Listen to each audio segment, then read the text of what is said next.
En aquest videotutorial veurem com podem convertir aquests números en format percentatge. Com que jo ja tinc aquí en realitat el percentatge escrit i si li aplico el format percentatge, en aplicar-ho el que fa sempre és multiplicar per 100 i per tant els números que em surten no és correcte. Hem passat de tenir un 47 a tenir un 4.400, 4.700 i així amb tots els números. Llavors no puc aplicar-ho directament. Què he de fer?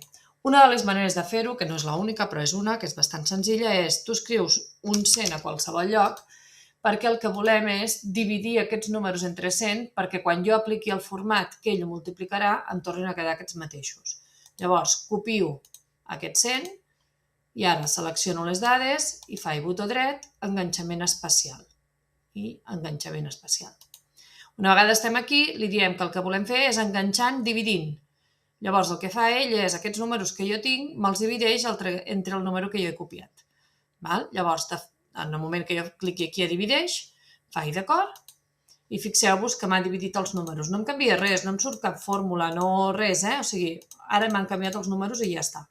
Ara aquest número 100 jo el puc suprimir tranquil·lament i puc seleccionar les meves dades i aplicar el percentatge. Si hi ha poquetes dades, de vegades val més la pena de modificar-les de forma manual, però si en teniu moltes, doncs el més fàcil seria fer una divisió d'aquestes amb un enganxament especial. I això és tot.